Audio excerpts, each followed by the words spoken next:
The Las Vegas Raiders have ended mandatory minicamp and are on a 6-week leave, which leaves content creators with very little to talk about unless they make moves like they did yesterday with Jermaine Pratt. Welcome to the Raiders Unleashed show.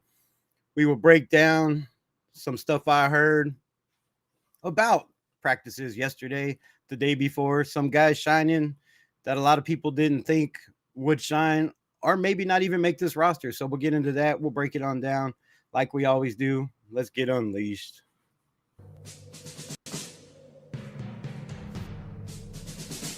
The autumn wind is a pirate, blustering in from sea.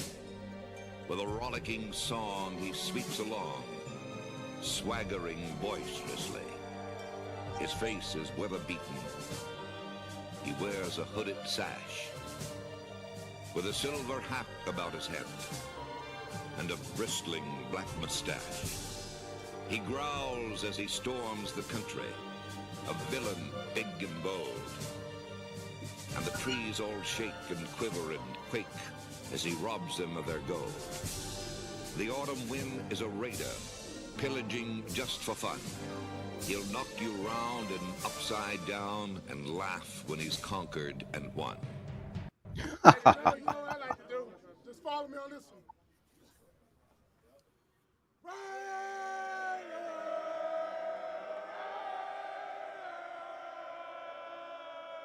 Hey, that fire still burns bright here in Las Vegas. And one future. Boys. Talk about commitment to excellence, just win, baby. Once a Raider, always a Raider. You walk in this building, you can feel it. It starts with our DNA, ill intent, physicality. 7 memorable decades. 30 Pro Football Hall of Famers. 25 postseason victories. 5 AFL and AFC championships. And 3 Super Bowl titles. Though names, faces, and locations have changed, one constant remains: the unyielding will to win.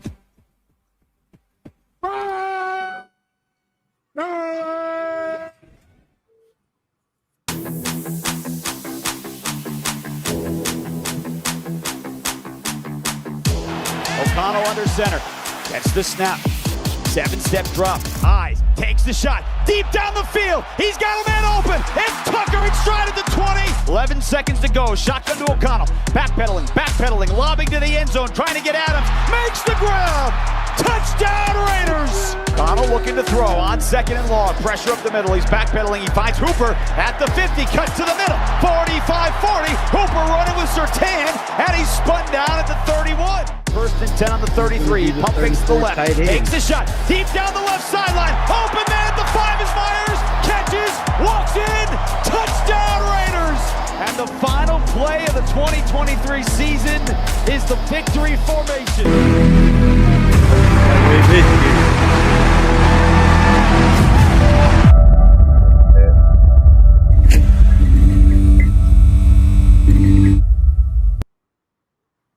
That's good. Yo, salute to everybody already in the chat. Welcome. We got some interesting stuff to talk about. We got some standouts, and we got some problems still in camp. We won't break it all down because, it's camp. The defense should be ahead. But we also have a battle that we'll talk about. So how's everybody doing today? Welcome again. I'm your host, Raiders Rebel. Welcome to the Raiders Unleashed show. If you don't already know who's already in the building, I need glasses to see. Tom Bowers, what's good? Appreciate you. Raider Menace, first one in the building. Hawaiian Candy, what's good? Johanna, good to see you back. How you been? Martin G, what's good? Austin, what's good? How was your day? So, a lot of camp news. Darnay Holmes is the standout, right? Yesterday, from what I hear, 2 interceptions. Were they both on Geno? We'll get to that later. So, Darnay Holmes, a lot of people haven't really been talking about Darnay. We've talked about DCAM. We've talked about Jacorian Bennett. We talked about Eric Stokes. we've talked about everybody but Darnay Holmes. Darnay Holmes, we talked about it a little bit, but not lately. I thought made huge strides last year, right? I thought he got better as he got more reps. And obviously, this year in camp, he's come in ready to go, learning a new system. We'll talk about that. But how do you guys feel? How do you guys feel going into, a 6-week vacation for these guys? Most of them will be in the building, I'm sure, doing their thing. But the energy in the building, the vibe between the coaches, I guess was it today or yesterday? They had a big giant ball out there with people running around inside of it. So the coaches are keeping it lively out there. That's good to see. Everybody's energy is high. Guys are wanting to be here. The only person that wasn't here was Christian Wilkins. And it's because he can't be, right? Not because he doesn't want to be. So out of all the people on the team, I'm very, very proud. Shout out to everybody for being healthy this year and everybody making it to mandatory mini camps. I think it's been a while. I think it's been a long while, actually. I'm going to have to look that up. But shout out to everybody, putting in the work out there, grinding in the Las Vegas heat. This team is coming together. I hear a lot of people talking about it. Eric Allen, if you didn't go watch the review today, wrap up minicamp, go check it out after this. If he's impressed with the DBs, I'm impressed with the DBs, right? A Hall of Famer in Eric Allen, one of the best corners we've ever had. Also played for another team, Joanna. But yeah, so I like the way things are going. Let me know in the chat how y'all feel. Can't stop the Brock. No, you can't. And he's looking very, very good in camp. Shout out again to Brock Bowers for going and getting his degree, going back to school this year, finishing college. He said it because his parents pushed him. But shout out to that man. A lot of players don't have to do that.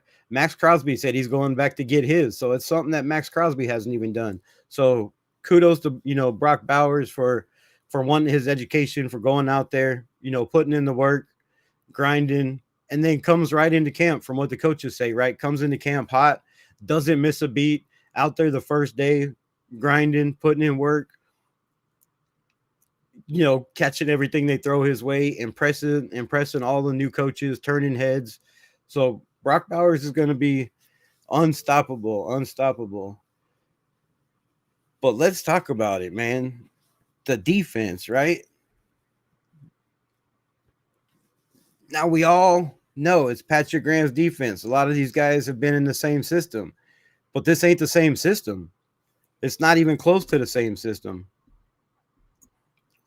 We'll break it down. I'll show you here in a bit. I'll pull it up, what they have projected our lineup to look like. And, in a base defense and then also in the nickel. I was surprised. I don't see it going like that, but if it does, they're leaning on these corners a lot more, and it looks like there might be a little bit more man coverage. So we'll get into that. We'll talk about it. Let's get into the chat. I pull this shit up over here. Chewy, what's good? Raiders. All right, sweet. What's good, my brother? What's good? Appreciate you pulling up. Yeah, you didn't hit me up the other day. I need to let me know when you're free, man, so we can figure out if this shit works. If you're still down to go live together. Martin G, what's good? They need to draft Thad Castle.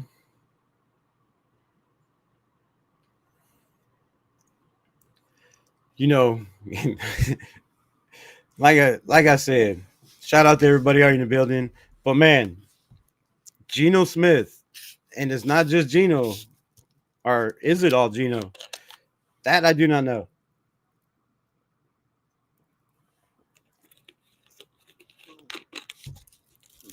But the 3 yesterday, I do know was Geno. And like I said, man, this defense is going to be farther ahead. But how much farther are they going to be ahead, right? We have no Christian Wilkins. Adam Butler's just getting into camp. Shout out who would somebody made an interception today. Oh, Tonka Hemingway. So shout out to Tonka Hemingway getting those hands up on the defensive line, getting a tip ball and in the interception. So shout out to this defensive line already coming out hot, making it very, very hard on Gino, on Aiden, and all these guys that are getting reps against the defense. They're fired up, right? With or without Christian Wilkins. Just imagine what it's going to be when he gets back. But I heard, I should have pulled it up.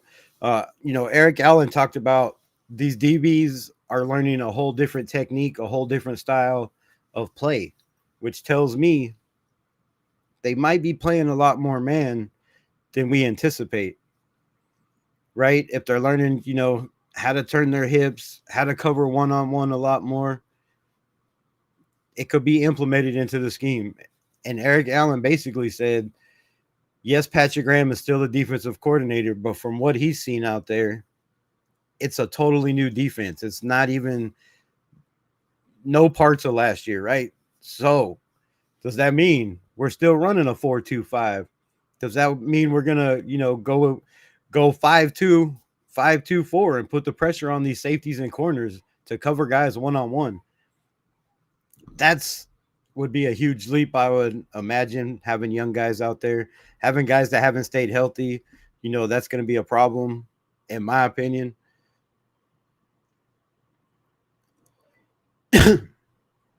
Yeah, no worries, man. Whenever you got time, no worries. So, when you got, like I said, the defense out there making plays in a new system, is this the offensive line struggling? Because you can't hit the quarterback, right? And you can't bump anybody or touch anybody. This is just plays one-on-one. And from what Eric Allen says,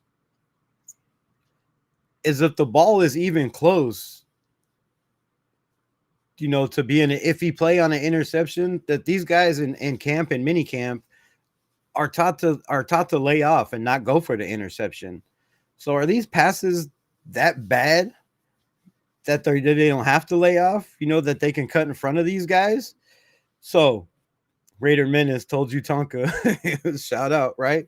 I said the same thing. I told you these guys are going to make this roster and they're going to make an impact year one. They're fast. They're athletic. Like I said, Tonka's one of those guys that I talked about many, many times, how he could, draw the double team, how he could take on the double team, how he could separate a double team. The dude is athletic as hell. So shout out to my guys. Shout out to these coaches, Robbie Leonard, for getting these guys to get their hands up. We didn't see that last year. How many batted balls do we have last year? I don't believe it was many. I think it was less. I don't even think it was double digits. I'm pretty positive it was less than double digits. I'll have to look it up, but I'm pretty sure it was less than double digits. So, but the teams we played, now that was a different story, right? So is this our offensive line? There is no offensive line really out there. They're just standing in sets, right? No bumping. So it's an improvement definitely in the backfield. But we seen it last year. We seen it last year with Gardner Minshew. We seen it last year with Aiden O'Connell. No matter who was out there, they were switching back and forth first team reps. And we seen the same thing. The defense was making plays constantly. But they knew that system, right? They were in that system. A lot of those guys for going in their third year. I think a good 60% of the team was going into their third year in Patrick Graham's. So that was last year. This year, it's a whole new scheme. Guys are learning. Max Crosby is even learning, new scheme, new technique. So that's a huge sign. I think, going out there, guys like Tonka Hemingway stepping up when Christian Wilkins can't be on the field. Then you got Adam Butler coming back. I've heard a lot of talk about Jonah Lalu. A little birdie in my ear has been saying, you were right, man. This kid could be special. So Jonah Lalu out there putting in work, grinding, if these younger guys keep making plays throughout, I guess camp's over, but throughout the preseason when that comes up, it's gonna be frightening. Gonna be frightening. Unleashed Raider, what's good? What's good? Told you about Tonka. All right, I gotta remember to star these. Hope everyone's doing well. Make sure to hit those like buttons. Appreciate you. Appreciate you. Yeah, hit them like buttons. Subscribe. Please think about subscribing if you haven't already. If you're new to the channel, I feel like Gino's being Gino, throwing his casual interceptions. Is it the receivers? But like I said, Eric Allen,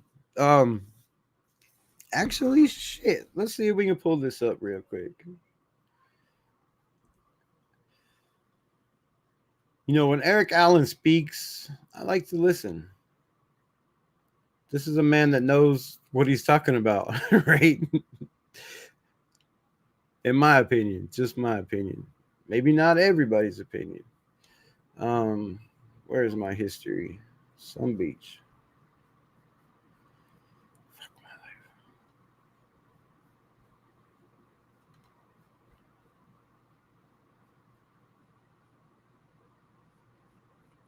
What do y'all think about Pete Carroll? Did y'all check out the Pete Carroll interview? Man, Pete Carroll interview is fire. This dude has a lot of faith in all these guys. He said he's been putting them through crazy, crazy workouts, crazy tests. And he's making guys, tap in when they go out on the field, right? If they're not willing, if they're not feeling 100%, don't go out there, because he's making guys give it 120%, not 110. These guys are having to give it their all, right? They're putting in everything they got nonstop.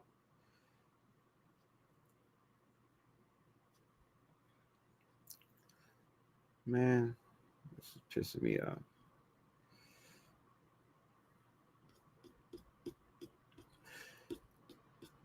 Again, another guy, youngster, everybody's talking about is Darian Porter Jr.,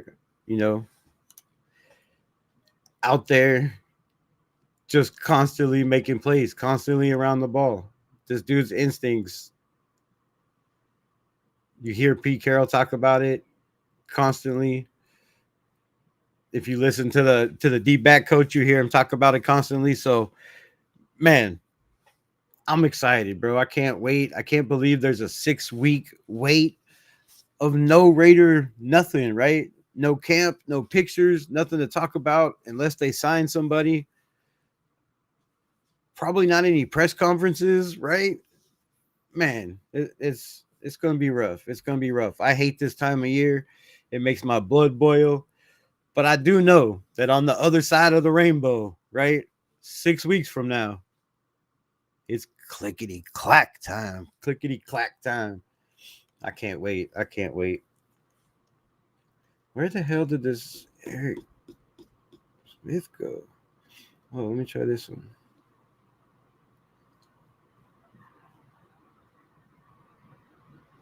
No. So what do y'all think? Give me some free agents. Let me know in the building. What are the free agents you think we need to go after? Do you think we need another DB still? Do you think we need another corner?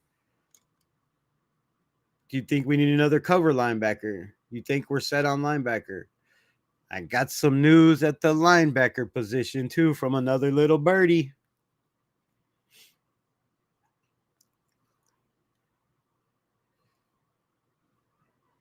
I love this Raider shit. Starting to make connections, starting to have people to talk to. to bringing out the bubble was crazy, bro. What do y'all think about that? Let me know. Get some thoughts. What do y'all think about the bubble? Do you think it was too much in camp? Do you think it was just the boys being boys, right?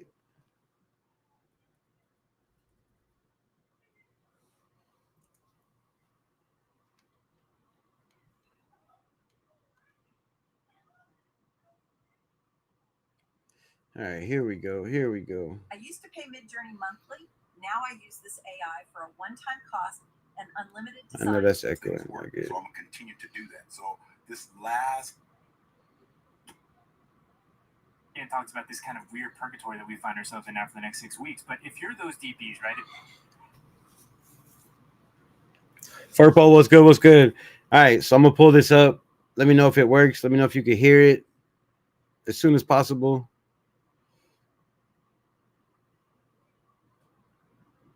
Oh, I'm not invite guests. Duh.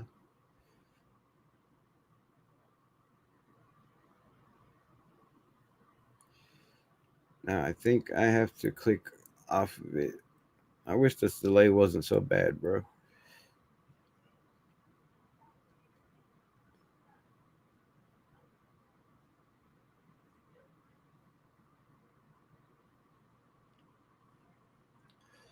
What the hell? All right, that's not gonna work.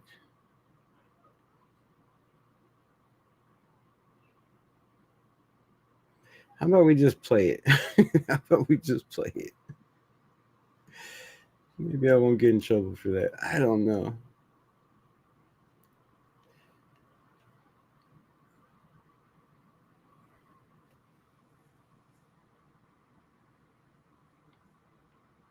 If you're a Darnay Holmes who had a really nice day yesterday and finished today strong, are you able to kind of bottle any of that momentum as we get ready for camp, or is it simply just too long in the calendar? And like, no, I don't think so. Especially if it's like Darnay or any player who's played for a couple years, because what you're able to do is say those things that I have practiced this off season. Not where it was.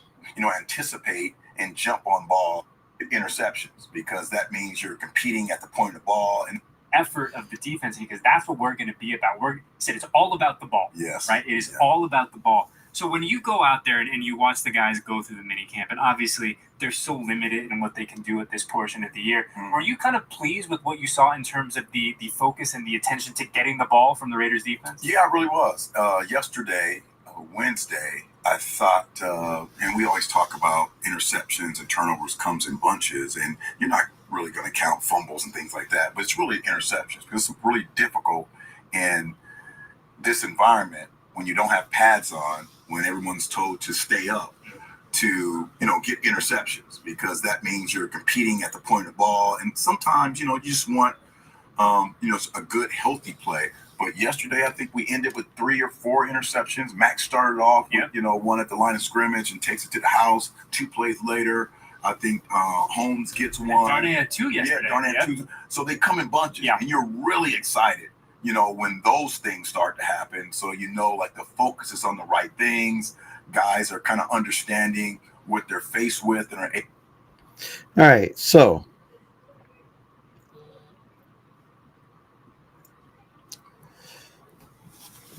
I don't know why it's not showing the damn video. So yeah, they've been coming in bunches. He said 3 or 4 yesterday. Max had 1. Darnay had 2. Then I believe there was 1 today, a tip at the line of scrimmage. This is a lot of interceptions from a defense that's learning a new system, that's constantly changing it up day to day. That's a lot, bro. That's a lot for me.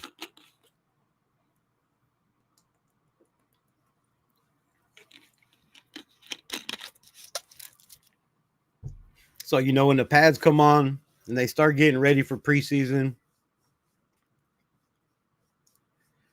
I just hope it's not the same, man. I just hope it's not the same. And I really, really hope that it's really this defense stepping up.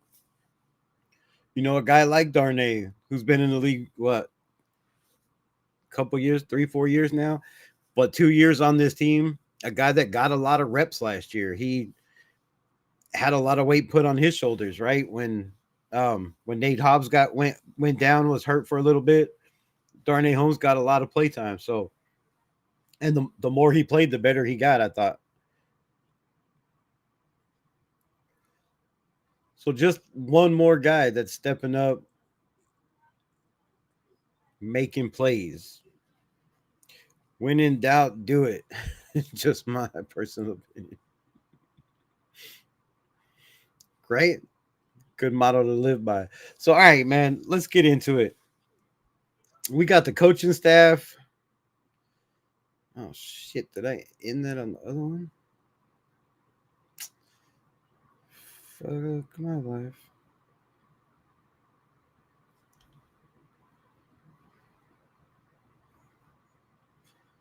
All right, so I want to pull this up, but first I gotta get it on the damn screen because I don't know what I did. I closed it out like a dumbass.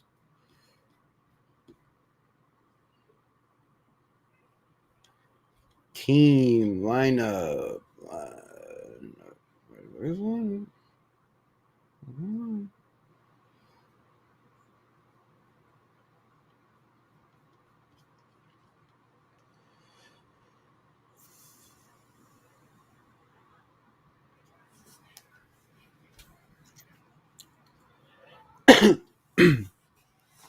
So the coaches, man, we haven't talked a lot about the coaches, right? And we don't know much about, we don't know a lot about any of these guys, really.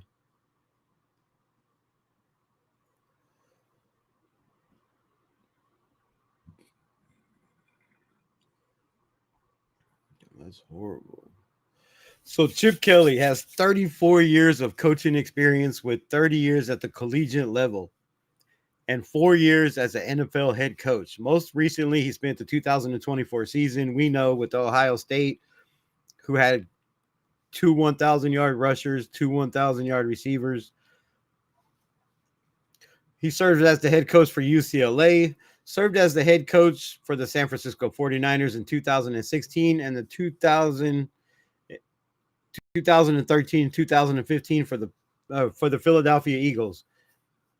Following 4 seasons as head coach of University of Oregon, he spent 13 years at his alma mater, the University of New Hampshire. So I'm not going to read all of it, but not a lot of NFL experience, right? Is that going to translate? Now, obviously it did because he won a Super Bowl in Philly. He's had 3 different style head coaches in Michael Vick, Nick Foles, and Sanchez, I think, Mark Sanchez. I'm not positive, but anyways, he's had 3 different type of quarterbacks, pretty successful with a lot of them. But you've heard a lot of talk about a lot of players saying, the way he coaches, that style. Hopefully that's all changed. When you get older, you get better. You get to preach a little bit, teach a little bit easier. You don't feel so you have to be so aggressive to get your point across. And I hope that's the point. Lawrence, my guy, what's good? Furpo, if I didn't get you, appreciate you.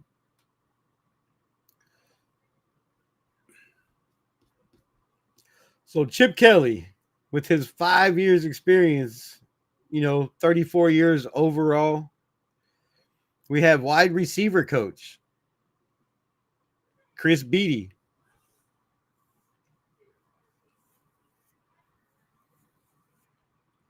I don't really know much about him. What do y'all know about him? He enters his first season with the Las Vegas Raiders, obviously. He brings with him 4 seasons of NFL coaching experience and 15 years at the collegiate experience. He most recently served as a wide receiver coach and the interim offensive coordinator for the Chicago Bears in 2024. I don't know how I feel about that.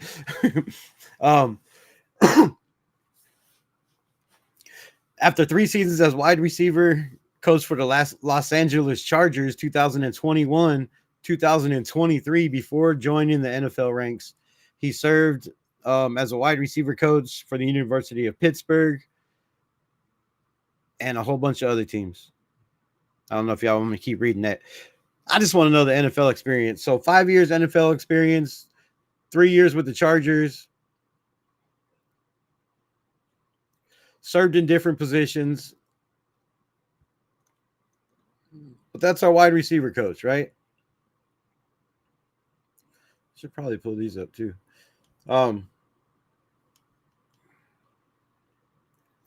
Senior offense assistant Bob Bicknell, which is, I think, another guy in his first year with the Raiders. 16 years experience. Joins the Raiders as the senior offense assistant and mostly recently served as the New England Patriots tight ends coach in 2024, bringing with him 31 years of coaching experience. There seems to be a trend here, right? Right? 34 years, 30 years, 31 years. Prior to New England, he spent 2 seasons as a senior offensive assistant with the New Orleans Saints. 3 years and 3 seasons, 2018 to 20, with the Cincinnati Bengals, coaching wide receivers. He coached wide receivers at Baylor. After spending 1 year with the 49ers and 3 seasons with the Philadelphia Eagles, he also spent time coaching with the Buffalo Bills after beginning his head coaching career with the Kansas City Chiefs. Damn. So, another guy that has mad experience that's going to be helping run this offense. They reported Chip was seen coming from the Bunny Ranch with a wig on. Oh, shit. Stop. So, yeah, man, that's our senior offensive assistant. Welcome to the nation. We have offensive assistant Sean Bickles, 1 year experience. Where did he come from? So he enters his first year as an NFL coach after spending 2 past seasons, 2023 and 24, as an offensive graduate assistant from Ohio State. Okay, so this dude has spent time with Chip Kelly. And he's an offensive assistant. So as a guy that knows what Chip Kelly's trying to do, right? He's going to help teach this offense. Another guy that's been out there with high energy, run game coordinator, and our offensive coordinator, right? Brandon Carroll, we all know is Pete Carroll's son, returns to the NFL for his 7th season after spending last year at the University of Washington, offensive coordinator and offensive line coach. He served in the same role at the University of Arizona. After 6 seasons as the run game coordinator and offensive line coach for the Seattle Seahawks. So this ain't his first rodeo, right? A lot of people are wondering, how he's going to coach these guys. Well, it was 2015 to 2020, right? He spent all that time with the Seahawks, 6 years. So I believe that was in their winning days when they were in the playoffs every year. I believe they had Marshawn. So I think their running game was fine, right? As the run game coordinator and the offensive lineman, it helps to have one guy doing both. In my opinion, I like having your offensive coordinator being able to be the run game coordinator instead of having, 2 guys with 2 different opinions trying to mesh. He knows what he wants to do with the O-line. He knows what he wants the running game to look like. So I think that's big. And he knows his father. I mean, that's even bigger. Can't go wrong with that. Assistant quarterback coach and game management. The other son, Nate Carroll. A lot of people probably don't know much about Nate Carroll, and it doesn't say much about him. He enters his first season with the Raiders after spending 2024 with the Carolina Panthers as the passing game coordinator. He spent the previous 14 seasons with the Seattle Seahawks in various roles, including senior offensive assistant, wide receiver coach, assistant wide receiver coach, offensive assistant, and defensive assistant. So another guy that knows Pete Carroll better than anybody. He could really, help get the word to some of the younger guys, right? Some people might be taken back by Pete Carroll's energy, the way he's, always just in people's face. Some people might never had that before, right? Might not know what to expect. So this guy been with his father for 16 years in the NFL, can definitely preach his message and what he's trying to, get across to these players. Assistant offensive line coach, Andy Dickerson. Enters his 20th season in the NFL and first as the assistant offensive line coach with the Raiders. He most recently served as the offensive line coach for the Cleveland Browns in his second stint with the team in 2024, after initially working as a defensive quality control coach in 2009 and as the assistant offensive line coach in 2010. Prior to rejoining Cleveland, he spent 3 seasons with the Seattle Seahawks, so familiarity. Say that again. Familiarity. I don't know. My countryness doesn't let me say that. Where the hell was I? I always stop talking. Yeah, he spent 3 seasons with the Seattle Seahawks, serving as the run game coordinator in 2021, and then the offensive line coach 2022 and 2023. He worked as the assistant offensive line coach with the St. Louis and the Los Angeles Rams from 2012 to 2020.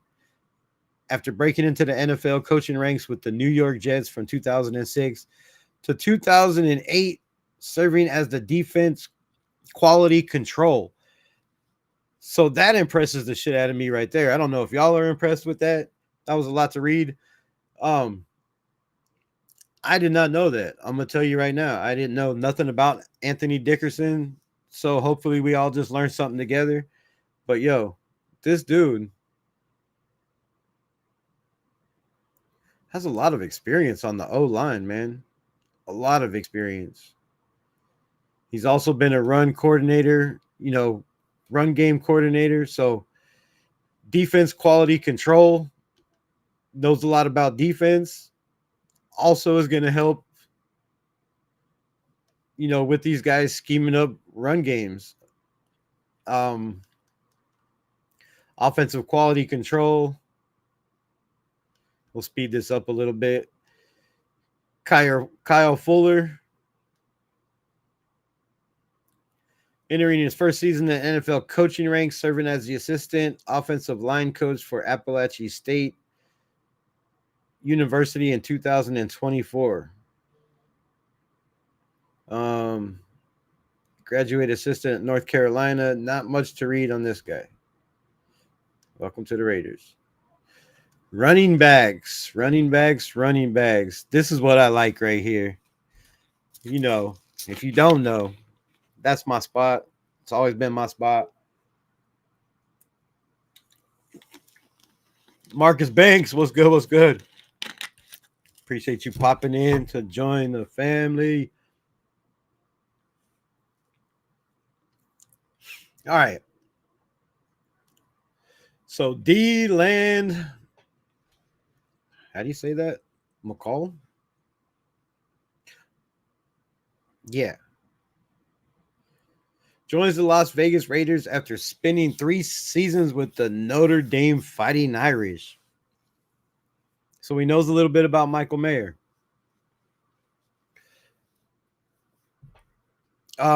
Where he served as the running backs coach in 2022 before being promoted to the run game coordinator / running backs coach in 2023 and associate head coach / running back coach in 2024. Damn, so he was associate head coach, the running back coach.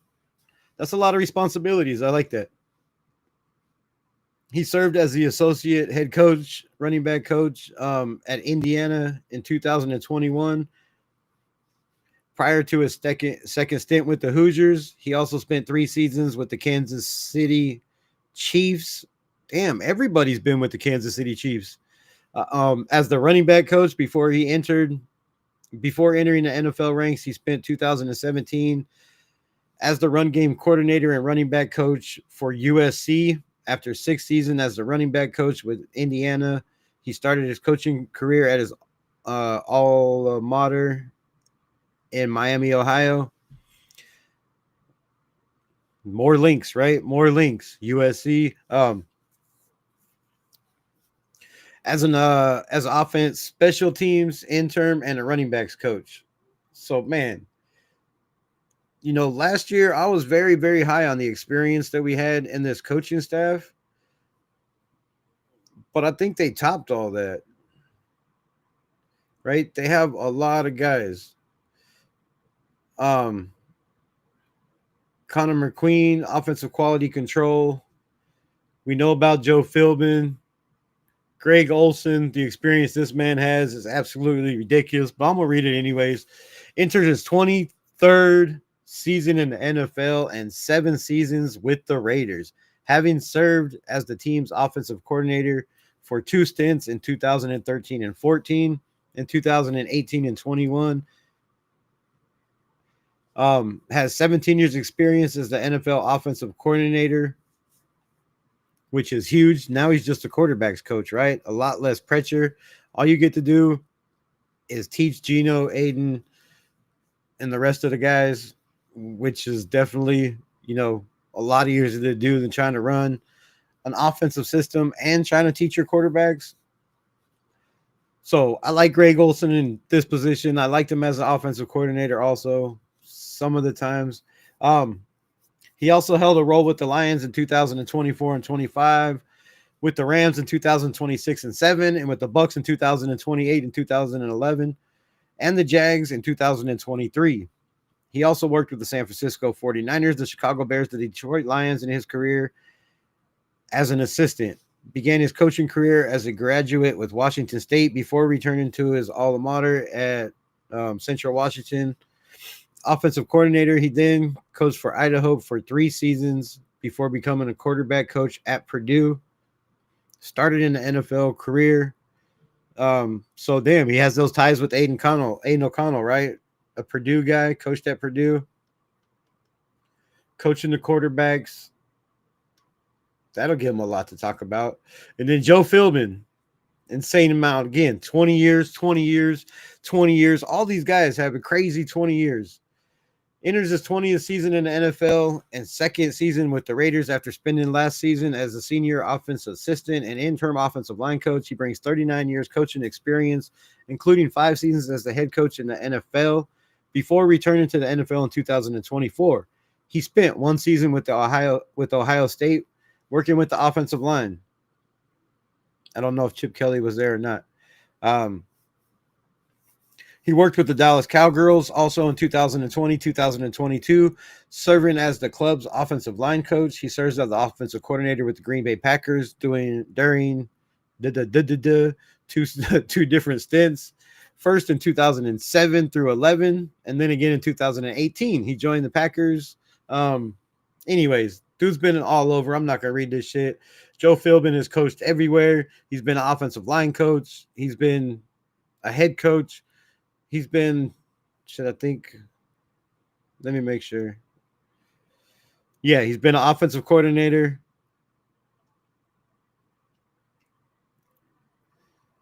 Yeah, so done it all, been there, seen that. Just more knowledge that you can continue to just preach on these guys. They're all sponges. It's the best time to let everything sink in. But damn, the amount of knowledge that you have to take in being a member of the Las Vegas Raiders is nasty. Wait, what? Who's wearing a dress for our team? Wait, hold. I'm going to have to back up and read that. Entering his 2nd season as tight end coach, my guy right here, Luke Steckel, man. Luke Steckel is a big reason for Brock Bowers. He was a big reason for, Michael Mayer. Probably should have got the ball more, but he wasn't the offensive coordinator, but he helped bring these tight ends along the last 2 years. I really like Luke Steckel. I think this dude has, offensive coordinator potential and head coaching potential. The dude is a brilliant offensive mind. He's coached in many different positions, but the short end of it is he's in his 2nd season as a tight end coach with the Las Vegas Raiders. He joined the Silver and Black after spending 1 season as the assistant offensive line coach with the Chicago Bears in 2023. Prior to joining the Bears, Steckel spent 10 seasons with the Tennessee Titans in multiple roles, including tight ends coach 2021 to 2022, offensive assistant 2018, 2020, and 2014, 2016, assistant wide receiver coach 2017, and assistant to the head coach 2013. He entered the NFL with the Cleveland Browns, serving as the assistant to the head coach for 4 seasons, 2009 to 2012. So this man has been, under a lot of guys. Chronicles of the Black Hole was good. Appreciate you popping in the building. Raiders, Furpo in the building. Luke Steckel is one of my favorite coaches, and I heard a lot of these cats talk very, very highly of these cats. I'm not going to spend the whole day talking about all these coaches. So join me tomorrow as we break down the other coaches, the coaches on the defensive side, and the coaches on special teams. We're not going to get them into all of them right now, but I do want to talk about the title. Y'all seen the title. That's probably why you're here. The battle within that nobody's talking about. Patrick Graham, Chip Kelly. This is an ongoing battle, day in, day out. I'm not trying to say I have sources, but I hear some things, right? I hear some things. And these guys are constantly mixing it up, right? They're mixing up their offensive schemes. They're mixing up their offensive personnel. They're mixing up defensive personnel. They're trying guys all over. It's been a battle for 3 different guys now on the left side. Before it was Jordan Meredith and Dylan Parham. Now Dylan Parham. The news is Dylan Parham was not at practice today, so I apologize. Not everybody was at camp. Also, Alex Bachman today was not at camp. So maybe these guys know something. Maybe they just, pulled something, or maybe they got the word, hey, we're going to let you go and, show up if you want to, whatever it is.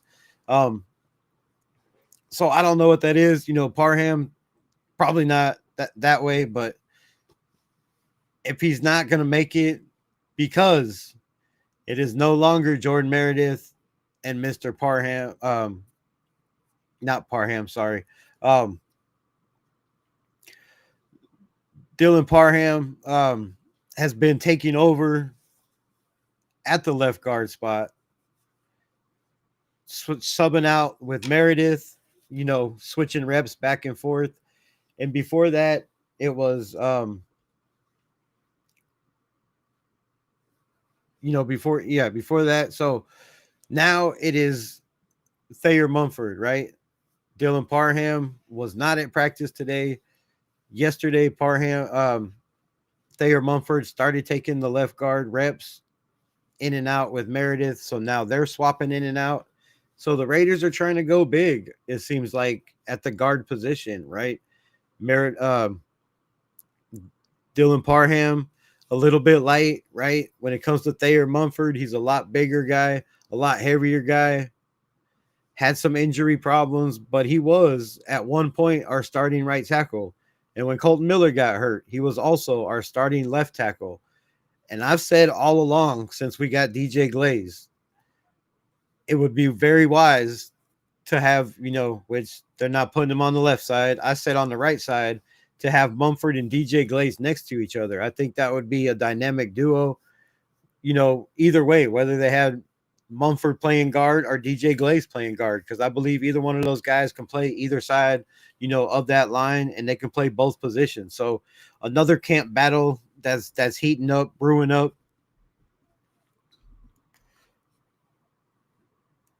Like I said, it was Dylan Parham with Jordan Meredith, and now it's Thayer Mumford and Jordan Meredith. So look for that battle to continue throughout camp. I'm sure we're going to see a lot of these guys in different positions in the preseason. I'm almost positive. But the battle going on, Patrick Graham, one defense player I'll talk about. I'll get into the rest tomorrow. Patrick Graham entered his 17th season in the NFL and 4 seasons as defensive coordinator with the Silver and Black, the Raiders. Prior to joining the Raiders, he coached in his second stint with the New York Giants from 2020 to 21, serving as the club's assistant head coach defensive coordinator slash defensive coordinator. Earned his first defensive coordinator role with the Miami Dolphins in 2019 after spending 2018 season with the Green Bay Packers, inside linebacker coach and defensive run game coordinator. So why is this run defense always anyway, we'll get to that. In his first stint with the Giants, he coached the defensive line from 2016 to 2017. Began his NFL coaching career with the New England Patriots, which we all know the coaching staff, repertoire that comes out of there. Where he spent 7 seasons with the Patriots from 2009 to 2015 in various roles. He was a coaching assistant to 2009 before being promoted to the defensive assistant in 2010 and linebackers coach in 2011. He moved to defensive line from 2012 to 2013 before returning to the linebackers coach in 2014 and 2015. He joined the Patriots following two seasons, 2007 and 2008, as a graduate assistant out of Notre Dame, where he worked with the defense. Prior to Notre Dame, he spent 3 seasons, 2024, 2006, as an assistant coach at Richmond, coaching tight ends from 2005 to 2006, and the defensive line in 2024. Started his career as a graduate assistant at Wagner. So not only is Patrick Graham the defensive, guru, but this man also coached a little bit on the offensive side of the ball.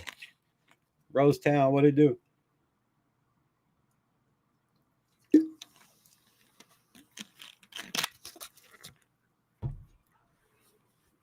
So I think that's huge. But the battle I'm talking about,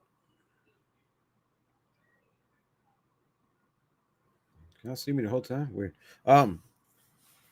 Yeah, man. But the battle I'm talking about is Patrick Graham and Chip Kelly. Like Chip Kelly, we know he has playoff experience, probably more than Patrick Graham. Well, Patrick Graham was in New England with the Patriots run. So, I don't know.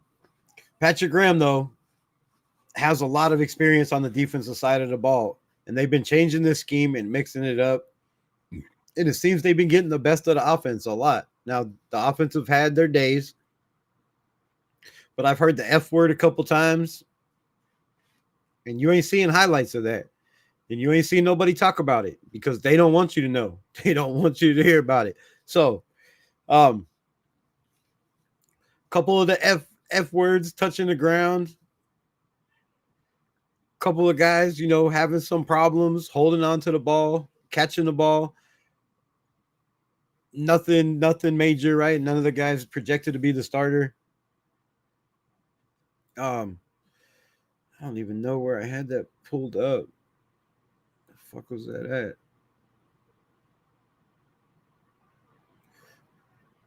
Who's wearing a dress? I don't even want to go back into the chat. All right, what I missed? Let's get to this chat before it gets out of hand. I go too far. All right, it's not that far. Damn, y'all ain't typing at all. What is going on? I watching basketball. What's happening?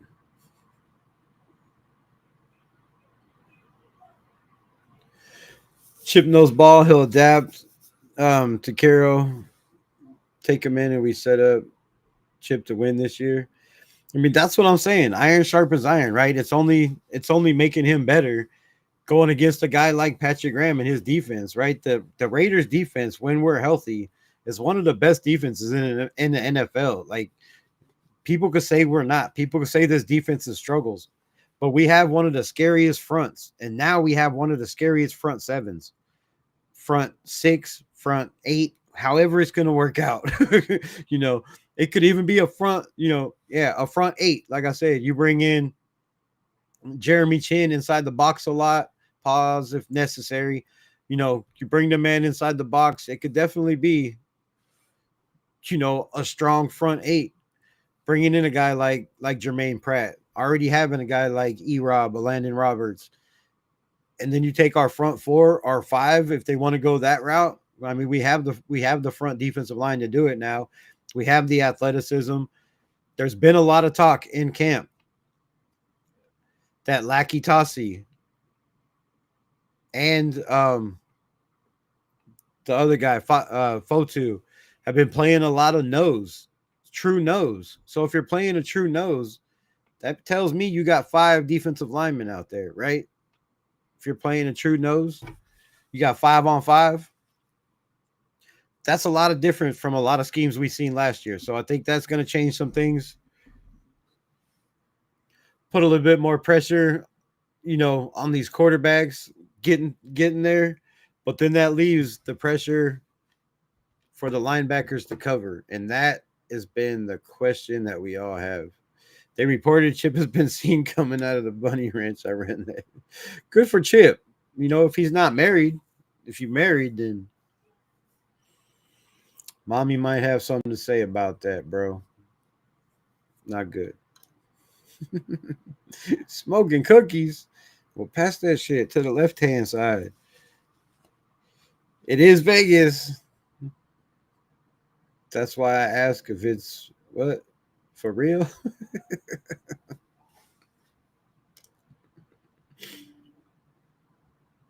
It could be. You never know. You never know. As long as the offense finishes in the top, we can wear a dress on the sideline. Wait, who's wearing a dress on the sideline? No. No. No, that's not a good look. I don't want to see anybody on our team in a dress, bro. I can't picture anybody on the team or any dude that I want to see in a dress for that matter, bro. No. When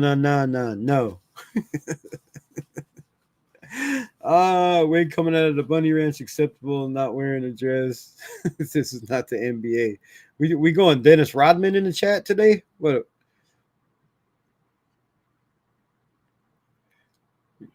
We getting Dennis Rodman crazy in here? See, that's what I'm talking about. Luke's got a stacked tight end room, and Luke has some decisions to make, bro. Luke has some decisions to make. Definitely has some decisions to make. Let me get back to this.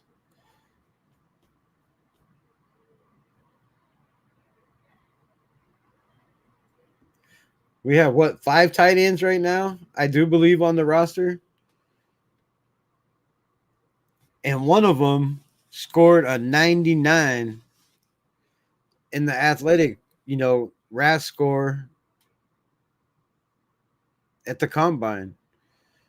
That's freakish. Why was this kid not drafted? I don't know. Do the Raiders let him go? I don't believe so.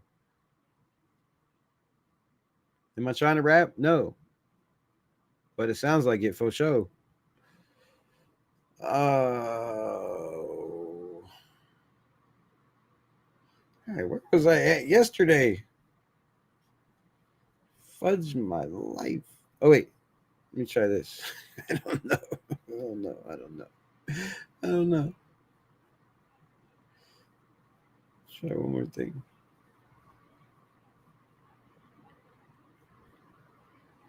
Man, I hate when you're all set up and then graphics just go away completely.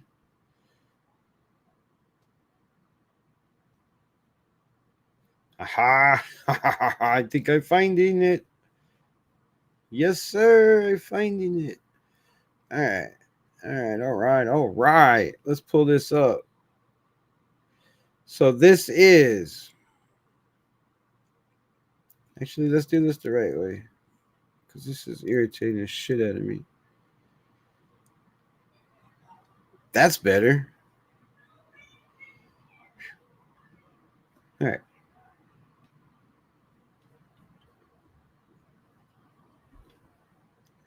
So this is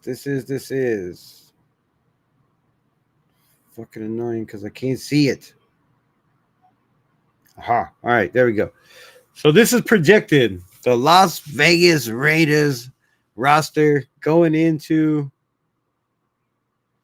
the season.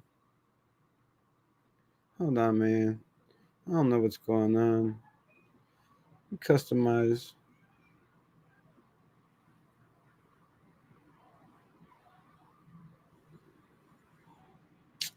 All right, this stupid shit pissing me off. Anyway, this is Las Vegas Raiders defense in the nickel. They have in the back free safety Isaiah Palamau. I call him Pow Mau because the dude's always laying the lumber. Then you have Jeremy Chin's going to be that strong safety, right? That big nickel. That guy in the box. Then you have Devin White, which I think that has changed. I do believe now it is Jermaine Pratt. I very, very, very, very highly believe it is Jermaine Pratt. Then you got E-Rob.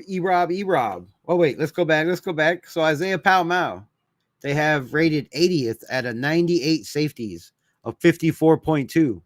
How y'all feel about that? Let me get a thumbs up, thumbs down. Isaiah Palamau, they have rated 80th out of 98 safeties, yo. That's tragic. Is he really that bad? Can Lonnie Johnson take that job? Is it going to be Harper's job? Can Trey Taylor step up and take that spot?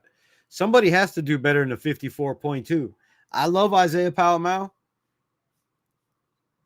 but that's not going to cut it. And I know it's just a grade, but however, this is what they got him at. Chin, they got 65.2, ranked 44th out of 98 safeties. That's about half, all right?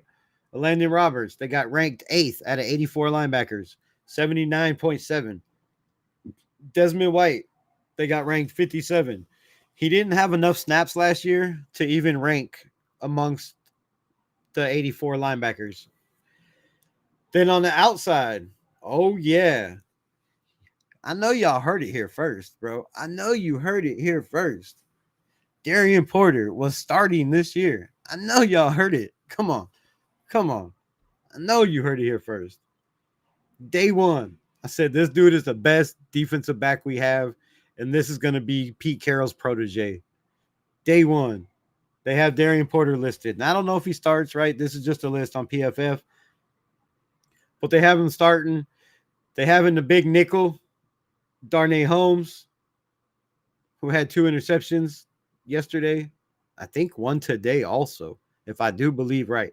Then you got Malcolm Kuntz on the outside. You got Christian Wilkins, but he's not going to be in there. Will that be Tonka Hemingway? Will that be Pagese? I believe it'll be Jonah Lalu. Then you got Tyree Wilson. Now, again, this is in the nickel. Tyree Wilson, Crosby, and Eric Stokes on the outside. Now, if we mix it up and we go to the base defense, this is going to be our base defense. They're presuming you have Palamau, you have Chin, you have a Landon Roberts, and like I said, it's going to be Pratt unless somebody beats him out. I'm hoping it's Amari Gaynor. I really, really do. And I have some more information. Stay with me on the linebacker spot. Another, I kind of told you so. But you know you like that shit. So then we got on the outside, Stokes again, Porter again. We got Malcolm Kuntz and Crosby. But look at this middle. Christian Wilkins, not going to be there. Like I said, who's that going to be? I have a feeling it's going to be Jonah Lalu. It might be a lot of Jonah Lalu mixing it up with Tonka Hemingway. Watch out for that. Or will they have Tonka Hemingway at this Fotu spot, right? Was it Lackey? I don't know his first name.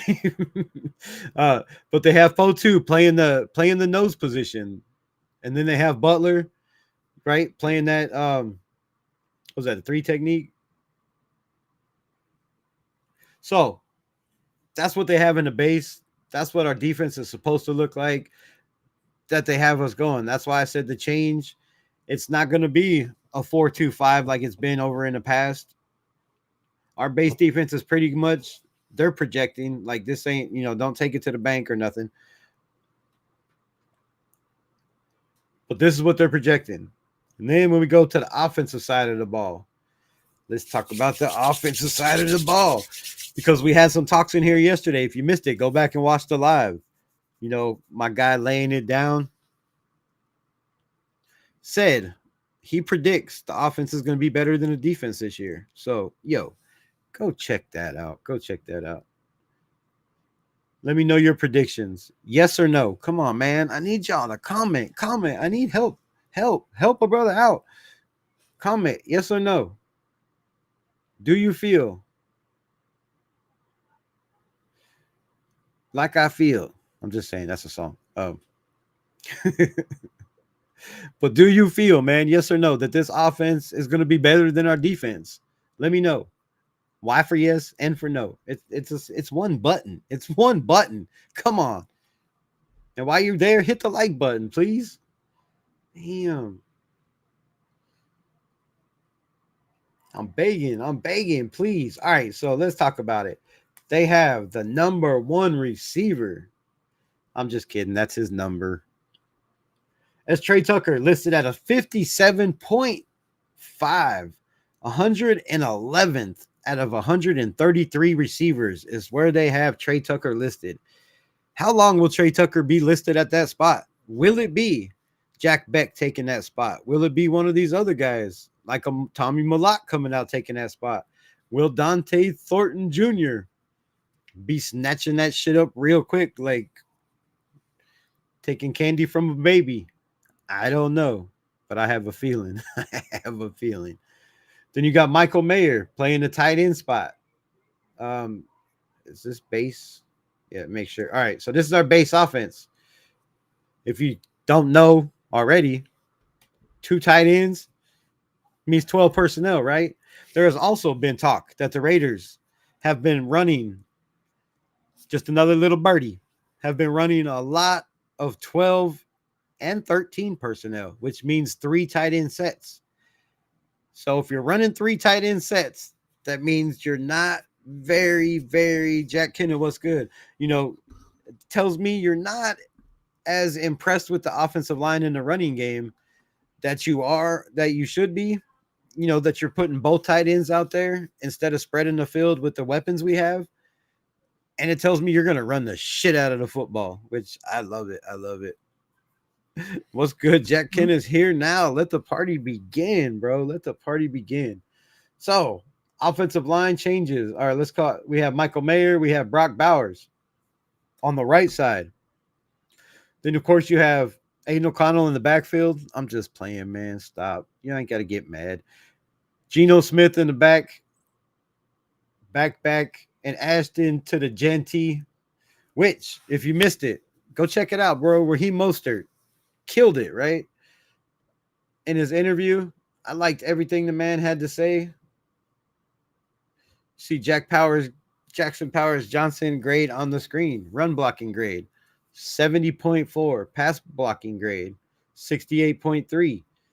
And an offensive grade of 63.9. That's 40th out of 77 guards in the NFL.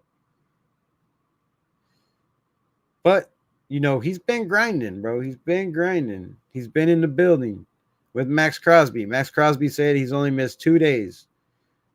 And I believe it's because he got married. So that doesn't count. That doesn't count at all.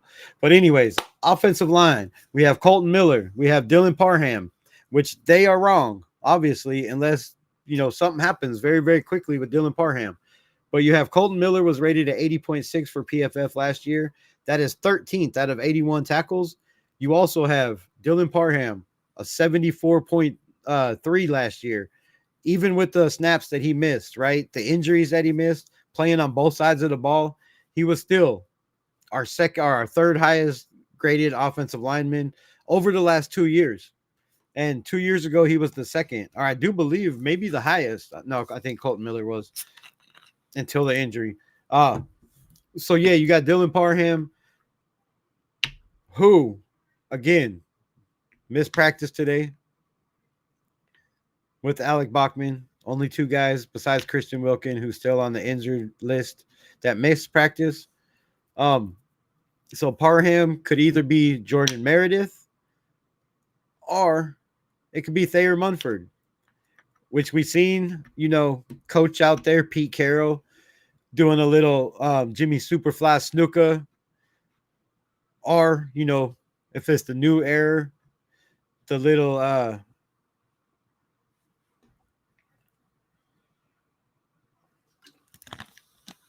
Eddie Guerrero, right? Frog splash off the top rope to my guy, Thayer Munford, who looked like he was surprised, didn't know what the hell was going on out there. So shout out to the coach for having fun. But yeah, so it could be, Thayer Munford at that spot. It could be Jordan Meredith. We don't know. It could be one of these guys stepping up. They could start putting Charles Grant at one of these spots and see where Charles Grant lands. We know it's JPJ.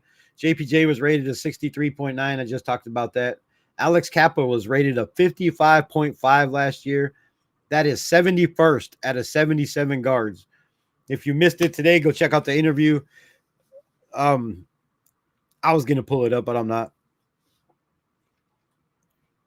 I know it's not the Bible. It's not even close. Their stats aren't even nearly right. But, since I pay for the damn shit, I'm going to pull it up and show everybody. So, Alex Kappa, man, we seen him show up with his child today. They said they had a question for the baby. They never asked the question for the baby, but, trying to get the nation to fall in love with Alex Kappa, bringing the child out there. And the experience, right? The experience he brings, the Super Bowl, the knowing Tom Brady, Spytek bringing him in, all signs point to him being the starter. But if we're going to say, there's competition at every position, if he doesn't win that job, I don't really see him being the starter. Maybe going into the season, maybe they don't, like I said, they don't want to go with too many young guys out there right off the rip. Not a good look. Not a good look. So stop sharing. Let's go back.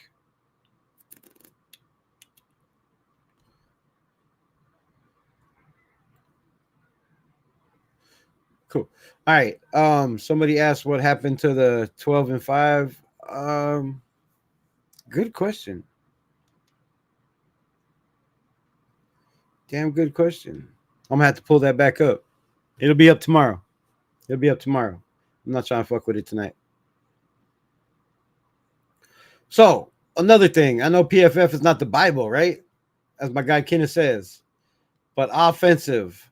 Let's talk about our PFF grades. So we have Aiden O'Connell, a 61.2. We have Geno Smith. And these are the only guys that have grades. That's why I'm bringing this up. It has nothing to do with what their grades are, where they're graded. Check Kenna. It has nothing to do with that shit. I'm bringing it up because not everybody on our team, actually most of our team doesn't even have grades because they haven't played in the NFL. I just want to point out how young the team is. So on the offense side of the ball, we have Aiden O'Connell, 61.2, Geno Smith, 82.5, Trey Tucker, 57.5, Colin Johnson, 53, Jacoby Meyer, 77.7. That's a horrible ass grade. What are they counting that at, bro? He didn't drop any passes, had over 1,000 yards, and they got him at a 77. Horrible. Alex Bachman, a 53.8. Sincere McCormick, one of the highest grades on our team, 76.1. Does he make this team? Dylan Labe, one of the worst grades on this team, 25.8. That's offensive wise. Raheem Mostert, 69.3. Zamir White, 42.7. Chris Collier, 51.3. Justin Shorter, 50.5. Michael Mayer, 57.7. Ian Thomas, 52.8. Brock Bowers, one of the highest, 85.1. Jackson Powers Johnson, we already talked about that, 63.9. Jordan Meredith, the second highest grade on our team, 88.8. Jordan Meredith, battling for the left guard spot. Alex Kappa, 55. Dylan Parham, 74. We talked about that. DJ Glaze is a 66.1. Thayer Mumford is a 45.9 last year. Ouch. That's a kick in the balls for him. Colton Miller, 80.6. So we have 4 guys on our team that are graded 70 or above. That's bad, bro. Defense. Kai Kelly Blue. I don't see him making this roster. 49.4. Sam Webb. Very big battle. 66.6. Not a good number. Jacorian Bennett. Even lower. 58.6. So he was graded way lower on defense than Sam Webb. Wow. Darnay Holmes, a 54.1. But he's got 3 interceptions in camp, right? None of this means shit. Law Dog, what's good? DCAM, 45.6. Eric Stokes, 61.3. One of our best graded corners. He played 17 games last year. Thomas Harper, a guy I like, man. I like Thomas Harper. 78.3. Nice grade. Chris Smith, 74.6, but it was only in like 7 snaps. So Isaiah Powell, we talked about that. Lonnie Johnson, a 50 grade. Not a lot of big grades on this defense, bro. Not a lot. Adam Butler is a 56.9. Christian Wilkins still graded a 74.8. Injured most of the year. That's crazy. Max Crosby, defensive grade, 74.3 last year. So, man, they got us, of course, with the horrible grades. But like I said, this don't mean shit. It's just talk, right? Something to talk about right now. Not much shit going on. I don't know why my screen. Oh, what happened to my chat?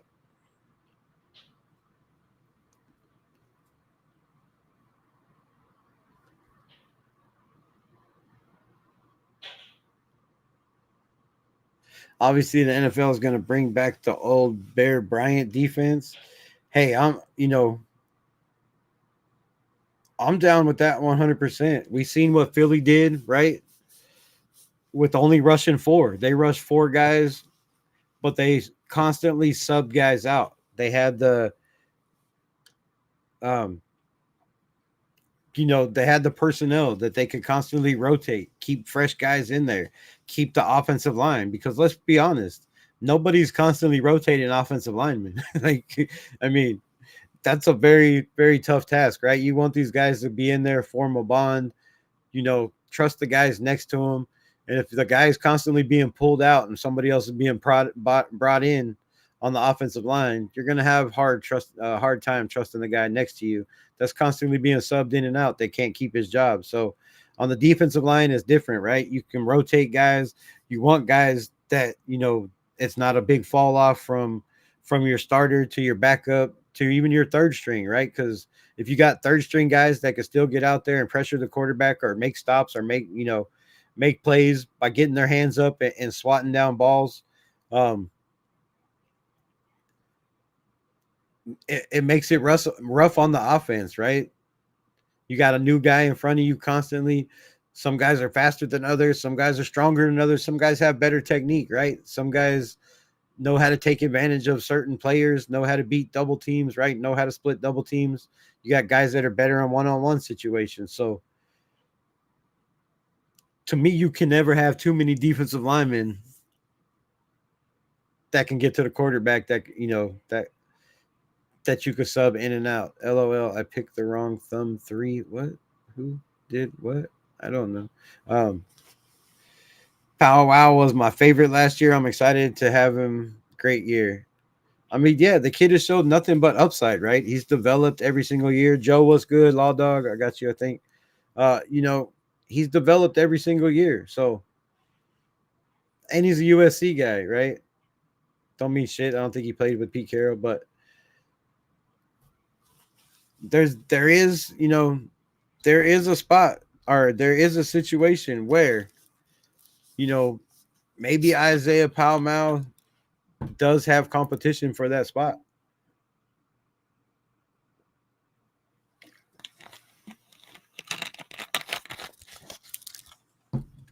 I think he played good at the, at the strong safety spot last year. They used him a lot and mixed it up a little bit. I think he was, he played well there. So playing free safety is a lot, right? You're the last line of defense. You control the whole backfield. You got to be fast. You got to be able to turn your hips, to backpedal, to change pace without losing speed. So there's a lot of question. I think there's some guys out there that are more athletic, that are a little bit faster. Isaiah Palomalo is not the fastest guy out there. So I like him better, at the strong safety position. At free safety, I have a little bit of concerns.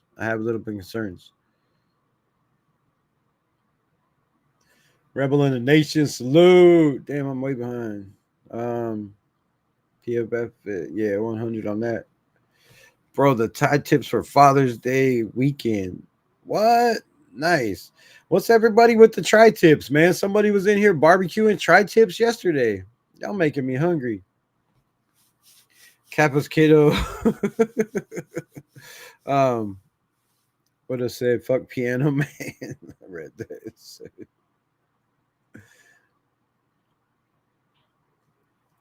77 for Mayors. What? He changed his number? You want to look at Madden grades? I mean, we could look at Madden grades. If we were playing Madden, I don't think it's going to help much.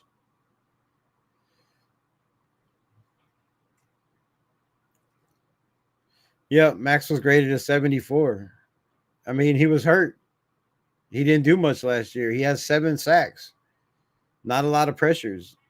He wasn't Max, that's for sure. Pretty sure they're going to pull the trigger on Ramsey. What do you guys think about that? I don't see him trading capital. I've said it way too many times on this channel that Spytech values his picks, right? He wants to build this team through the draft, and you can't do it all through one draft. You have to do it through a couple, and you can't do it through a couple if you only have 5 or 6 picks in the draft. I think 9, 10, 11 is where he wants to be. So I don't see him giving up picks to go get a guy, like a Ramsey, when you could just go get the guy I'd rather go get, and Jair Alexander. There's some other guys I'd like to go get on the cheap. They're talking about bringing Shaquille in, which he knows a little bit, Shaquille knows a little bit of not Patrick Graham, of Pete Carroll's system. Played with them a little bit in Seattle. I think that would be a good pickup. I just don't see him trading capital for that guy. But you never know with the Raiders, man. You never know. Again, though, the capital thing, I just don't see him getting rid of that. I think they're going to do it because of the Pratt move.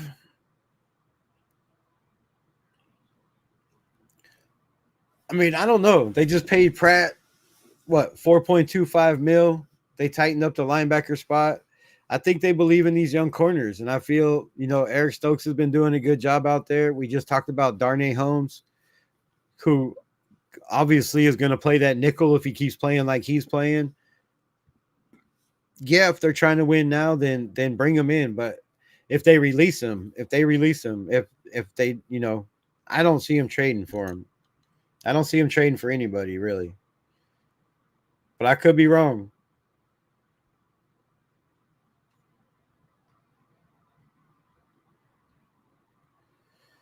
Right? Yeah, Pete's buddy always helps. When you know somebody in the building that's the head coach, it's always it's always good. It's always good. So I wouldn't mind Shaq in the building. But man, who else y'all got in mind? What's our weakest link right now? Let me know in the chat what our weakest link is. Do you still think it's the corner position? Do you feel better at least about the linebacker position? Let me know. Let me know. But um, you know, I'm gonna get out of here shortly. If you got any questions, put your questions in the chat so I can answer them. So I can feel like everybody was participated. Nobody was left out. Appreciate everybody rocking with me as long as y'all do every night. The diehards, the new ones, all of y'all. Love it, love it. But you know, I think this battle that's forming, and it is a battle. If y'all don't know, like, then you must not be talking to anybody on the field. But the competition level, not only on the field, but just in the room, putting together schemes, getting guys in the right position, moving guys around to try to beat each other when they're out there. So I see that continuing throughout camp, throughout the preseason, till the season starts. And even after the season starts, I don't think it'll be as much as a battle, right? Because you'll be scheming for other teams, but they'll be working together, putting their minds together. And, I think they're earning a lot more respect, I think, than each other because, right, they don't know each other. They've never played, on the coached on the same team together. So for Chip Kelly and, Patrick Graham to be building that bond that, they're both competitors. They love football. And we heard Mostert say, if he has a problem, all he has to do is go in, and ask coach and he'll play film all day. He has no problem going over film. He'll watch film till he's blue in the face. We've seen Devin White say the same thing about Patrick Graham, right? That if he had a problem, actually he did have a problem. They were doing a walkthrough and there was something he wasn't getting. So he asked Patrick Graham, and Patrick Graham went in there and just, put on tape. He said, this man will watch tape till you're blue in the face. He has film on everything. So he's kind of like a Gruden when it comes to that aspect, that he's dialed in, right? They call him the scientist for a reason. Patrick Graham has had struggles on defenses he's been on, right? We've struggled with our run game. We've struggled in the passing game. We've struggled with passes over the middle. But I think with Pete Carroll being in the building and the guys that he's brought in, and we'll get over the defensive coaches tomorrow because these are key, right? I think a lot more key than the offense. I mean, okay, not one's more key than the other, but I think the moves that we brought in on defense to shore up the problems, right? To plug the holes in the ship that's been sinking for a long ass time. And I don't even know how it's still afloat, bro, with all the holes we've had recently over the past, 2 decades, year in and year out, whether it's camp, whether it's injuries, whether it's crybabies, whether it's people getting paid too much money that don't want to be here, whether it's divas not getting the ball, whether they're crying about the quarterback throwing them the ball, whether it's too hard in camp, all that shit, right? We've heard all that shit. We've signed so many guys that we thought were going to come in here and be the guy that didn't even play a snap for the Raiders. I think all that's in the past, man. I think all that's behind us. Not I think, I know all that's in the past. I know all that's behind us. The future is bright with this. The minds in the building, the games that they're playing with each other, right? The coaches out there constantly competing, throwing energy. If you watch any film from any of the camps, all you see is coaches constantly dabbing people up, talking to guys, jumping on guys, trying to pin guys, whatever you want to call it. So I love it, man. I love it. I think the biggest battle right now, like I said, in camp is between the two offensive coordinator, the two coordinators, offense and defense. Patrick Graham's learning a new scheme. He's got Pete Carroll in his corner, showing him other things. And like he said, he's being a sponge. He's soaking up everything he says. And, he's learning new ways to go about things. And then also you have a new run defensive coordinator in the building, not new, but a guy he's worked with before that knows what Patrick Graham wants to do, but he knows the defensive line better, right? And Robbie Leonard works with this defensive line constantly, nonstop, more than Patrick Graham, right? Patrick Graham's got to worry about the whole defense as a whole. He's got to worry about scheming for teams. He's got to, not yet, but when the season starts. So having a guy like Robbie Leonard in there, that's the run defensive coordinator, that knows the defensive line, that's going to know, how to put pressure on these guys. Maybe we do go to a 5 defensive line set and, just just put constant pressure on the quarterback, leave no lanes for running backs to, to run and try to go to a man scheme. So shout out to everybody in the building. Let me know how y'all feel about it. I'm gonna get out of here. As soon as I read the rest of these chats. I don't know where I stopped at. It wasn't Kenneth smartass. Damn, nobody chatting today. There wasn't any rest of the chats. Damn. All right. Well, shit. I appreciate y'all coming, participating, not participating. I'm most worried about our O-line. I feel like it's a coin toss.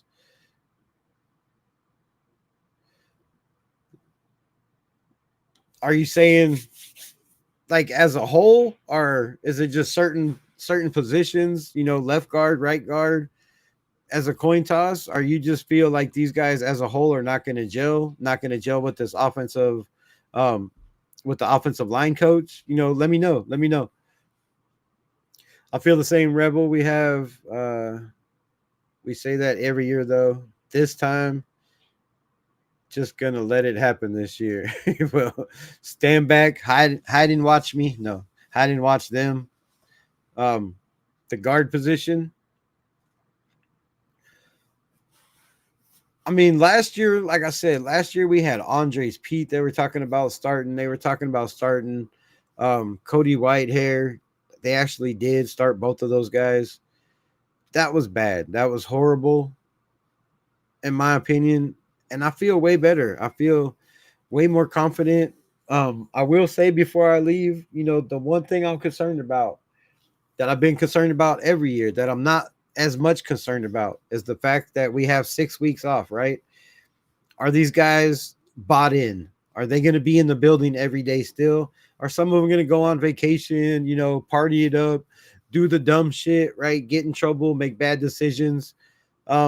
Because we see it every year. We see it every single year. There's always that one or two, or sometimes more, that take the most of this opportunity and then ruin their careers, right? Or ruin their chances at a damn good team, being on a damn good team.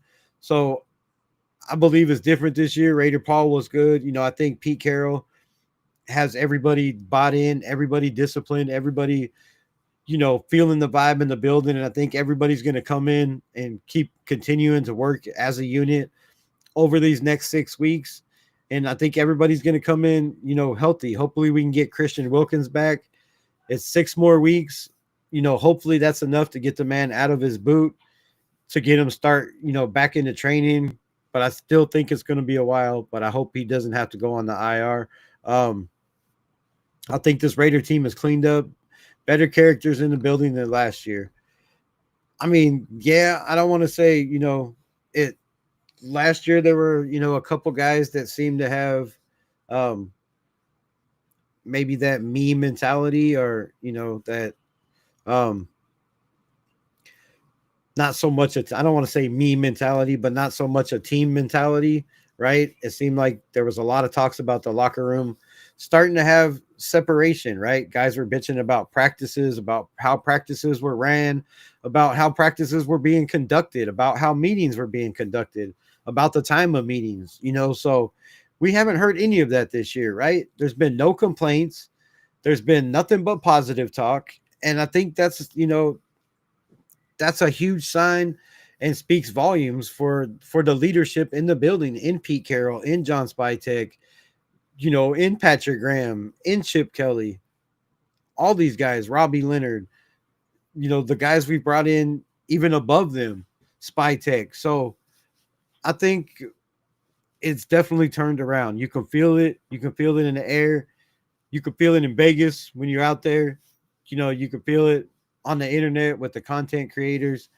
Last year, it was a lot more people saying, we're going to be garbage again.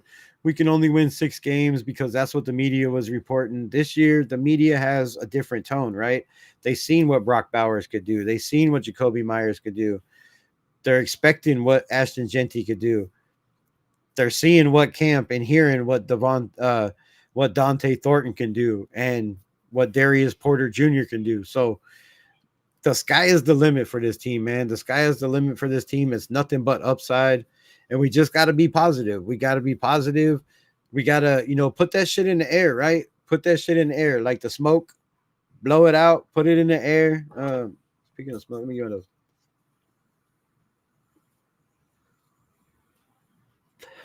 But yeah, let's manifest that shit. And yo, if you're not spiritual, if you're not religious, it's cool.